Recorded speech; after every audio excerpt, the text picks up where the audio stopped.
IELTS reading passage 2. The step pyramid of Djoser. The pyramids are the most famous monuments of ancient Egypt and still hold enormous interest for people in the desert in the present day. These grand, impressive tributes to the memory of the Egyptian kings have become linked with the country, even though other cultures, such as the Chinese and Mayan, also built pyramids. The evolution of the pyramid form has been written and argued about for centuries. However, there is no question that as far as Egypt is concerned, it began with one monument to one king designed by one brilliant architect, the step pyramid of Djoser at Saqqara. Djoser was the first king of the third dynasty of Egypt and the first to build in stone. Prior to Djoser's reign, tombs were rectangular monuments made of dried clay brick, which covered underground passages where the deceased person was buried. For reasons which remain unclear, Joseph's main officer, whose name was Imhotep conceived of building a taller, more impressive tomb for his king by stacking stone slabs on top of one another, progressively making them smaller to form the shape now known as the step pyramid. Djoser is thought to have reigned from 19 years for 19 years, but some historians and scholars attribute a much longer time for his rule, owing to the number and size of the monuments he built. The STEM pyramid has been thoroughly examined and investigated over the last century, and it is now known that the building process went through many different stages. Historian Mark van de Meeroep comments on this, writing much experimentation was involved, which is especially clear in the construction of the pyramid in the center of the complex. It had several plans before it became the first STEM pyramid in history, piling 6 levels on top of one another. The weight of the enormous mass was a challenge for the builders, who placed the stones at an inward incline in order to prevent the monument breaking up.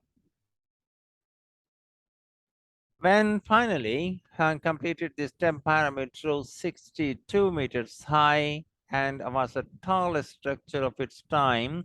The complex in which it was built was the size of a city in ancient Egypt and included a temple, courtyards, shrines, and living quarters for the priests. It covered a region of 16 hectares and was surrounded by a wall 10.5 meters high. The wall had 13 false doors cut into it, with only one true entrance cut into the southeast corner. The entire wall was then ringed by a trench 750 meters long and 40 meters wide. The false doors and the trench were incorporated into the complex to discourage unwanted visitors.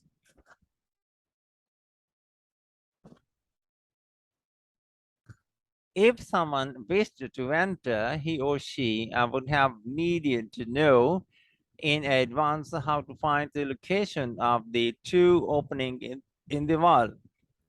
Djoser was so proud of his accomplishment that he broke the tradition of having only his own name on the monument and had Imhotep Imhotep's name carved on it as well.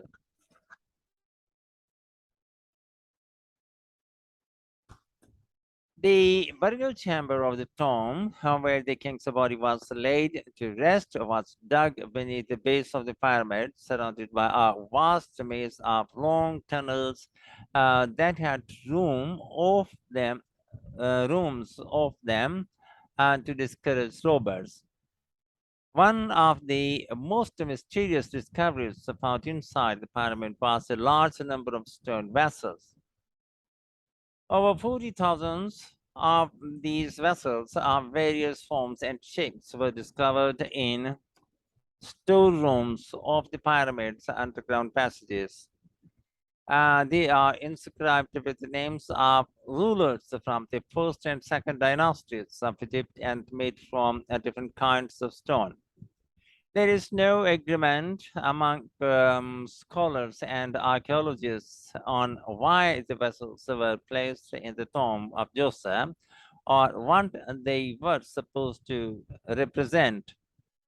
The archaeologist Jean-Philippe Laure, who excavated most of the pyramid and complex, believes they were originally stored and then given a proper burial by Djoser in his pyramid to honor his predecessors.